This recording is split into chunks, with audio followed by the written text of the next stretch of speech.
Shah Bano case का भूत फिर बोतल से बाहर आने वाला है। ये भूत जब तक वैसे भी बाहर आता रहता है, लेकिन क्या आप यकीन करेंगे कि जिस महिला के केस ने देश की पूरी सियासत को 360 डिग्री घुमा दिया और एक वक्त जिस केस की वजह से कथित तौर पर इस्लाम खतरे में पड़ गया था, उस महिला को अपने हक के 179 रुपये 20 पैसे प्रतिमाह मिलने वाली रकम कभी मिल ही नहीं पाई। जी, वो बिना रकम लिए ही जन्नत सिधार गई। लेकिन क्या आपको पता है कि शाहबानो का पूरा मामला क्या था और कैसे इसने हिंदुस्तान की सियासत को हिला कर रख दिया था? तो शाहबानो का भूत कैसे निकलने वाला है और क्यों इस केस के किस्से को समझना जरूरी है, आज इस वीडियो में यही बात। वैसे मेरा दावा है कि इस केस को आप कितना भी जानते हो, लेकिन इस केस के किस्से का हर हिस्सा नहीं जानते होंगे और इसका हर हिस्सा दुख, दर्द और राजनेताओं के षड्यंत्र से भरा पड़ा है। नमस्कार, मैं हूं पीयूष पांडे और आप देख रहे हैं द किस्सा।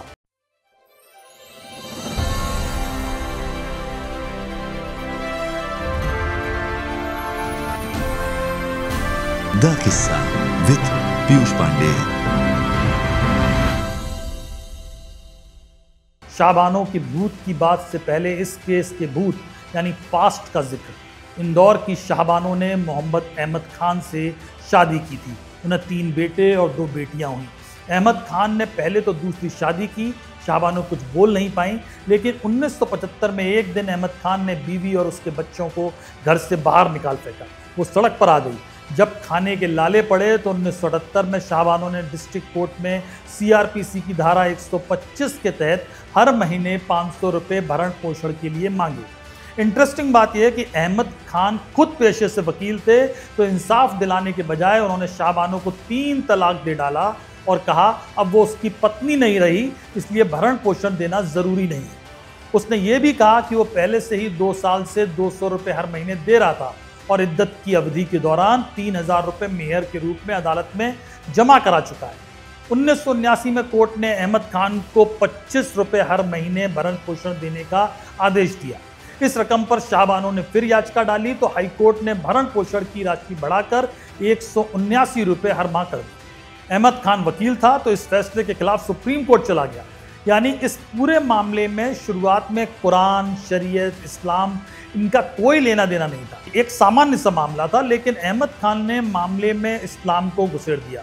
उनका तर्क था कि धारा 125 जो CRPC है उसके तहत भरण पोषण का प्रावधान मुस्लिम कानून पर लागू नहीं होता, क्योंकि मुस्लिम कानून के अनुसार तलाकशुदा पत्नी को केवल मेहर और इद्दत की अवधि के दौरान भरण पोषण देना होता है। और धारा 127 के सब क्लॉज 3 और B इसी सिद्धांत को कानूनी मान्यता देती है। उनका कहना था कि मुस्लिम कानून में तलाकशुदा महिला से किसी भी तरह का संबंध नहीं रखा जा सकता। लेकिन सुप्रीम कोर्ट ने 1985 में अहमद खान को झटका दे दिया। कोर्ट ने कहा तलाकशुदा मुस्लिम महिला को CRPC की धारा 125 के तहत अपने पूर्व पति से गुजारा पाने का अधिकार है, जब तक कि वो दोबारा शादी न करे। कोर्ट ने यह भी साफ किया कि CRPC की धारा 125 एक धर्मनिरपेक्ष कानून है, जो धर्म की परवाह किए बिना सभी महिलाओं पर लागू होता है।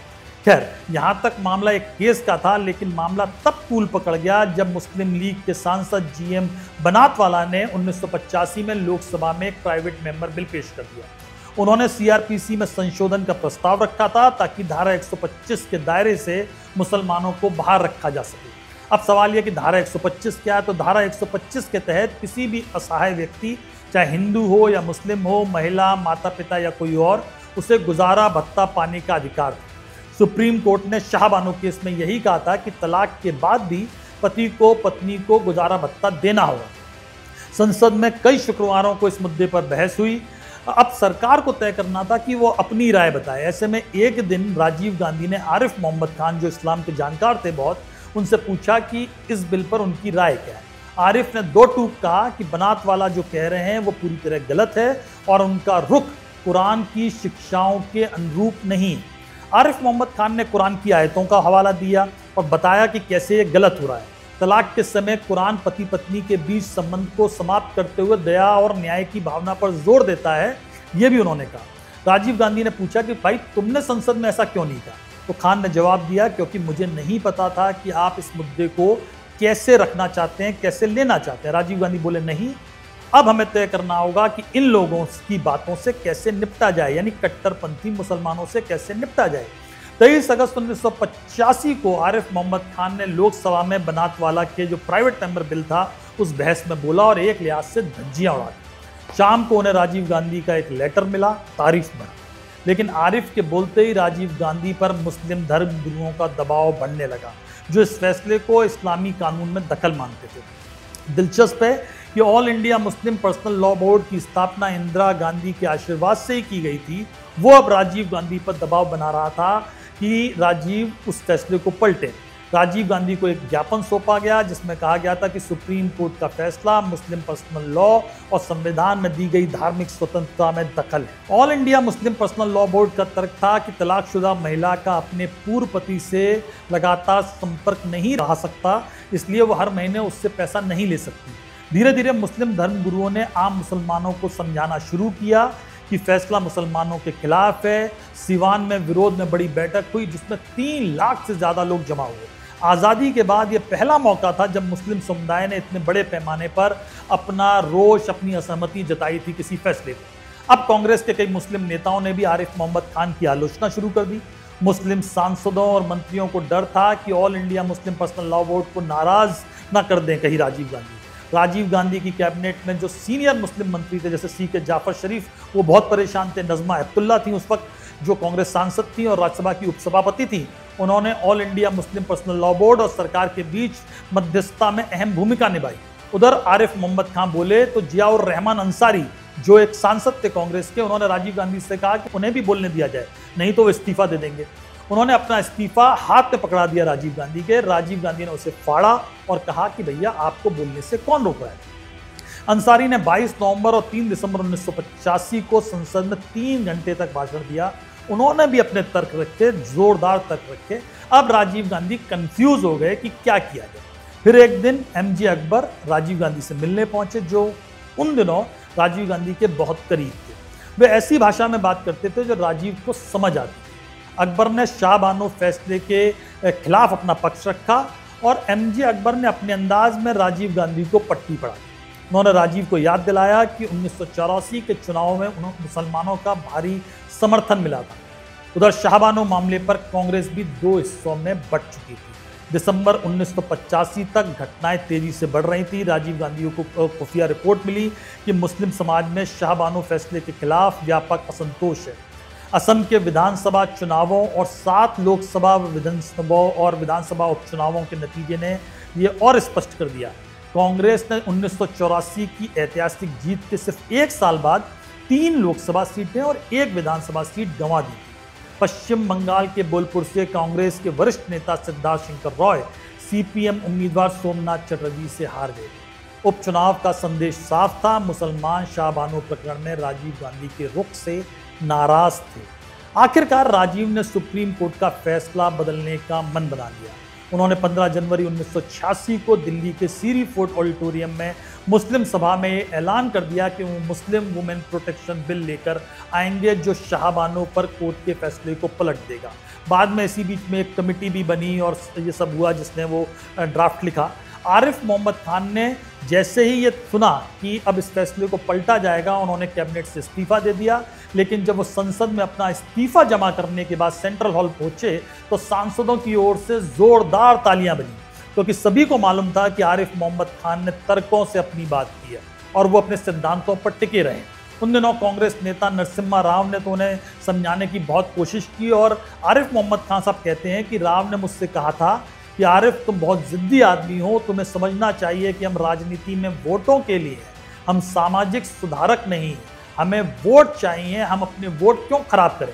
और अगर मुसलमान सामाजिक सुधार नहीं चाहते और अंधविश्वास और पिछड़ेपन में रहना चाहते हैं तो उन्हें रहने दो। इस बीच शाहबानो पर दबाव बढ़ने लगा। सैयद शहाबुद्दीन उनके घर पहुंच गए इंदौर में। कई धर्मगुरु समझाने पहुंचे कि सुप्रीम कोर्ट का फैसला शरीयत के खिलाफ है।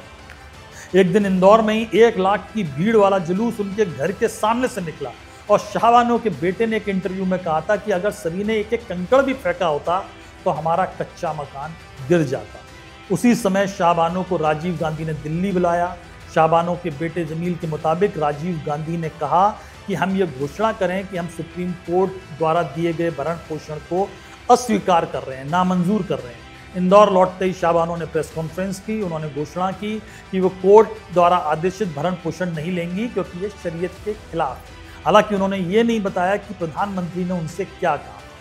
विडंबना ये कि 1992 में उनकी मृत्यु जब ब्रेन हेमरेज से हुई तब उन्हें वो 179 रुपये 20 पैसे प्रतिमाह भी नहीं मिल रहा था जो सुप्रीम कोर्ट ने उनके पति को देने का आदेश दिया था। ये अलग बात है कि 15 साल बाद 28 सितंबर 2001 को सुप्रीम कोर्ट की 5 न्यायाधीशों की पीठ ने स्पष्ट किया कि 1986 का मुस्लिम महिला तलाक पर अधिकारों का संरक्षण अधिनियम केवल इद्दत की अवधि तक सीमित नहीं है बल्कि तलाकशुदा महिला के पूरे जीवन काल तक लागू होता है जब तक वो दोबारा शादी नहीं करते।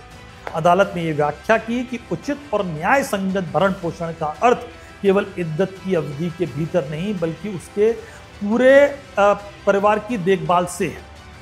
लेकिन अब सवाल यह है कि शाहबानो का भूत फिर क्यों सामने आ रहा है, जिसका जिक्र मैंने पहले किया। तो इसकी वजह है 7 नवंबर को आने वाली एक फिल्म, इमरान हाशमी और यामी गौतम की फिल्म हक।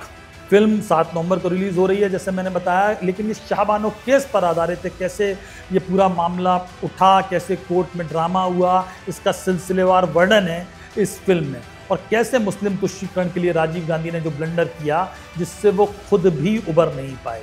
वैसे शाहबानो के वकील पति ने जैसे ही केस हारा वकालत छोड़ दी है।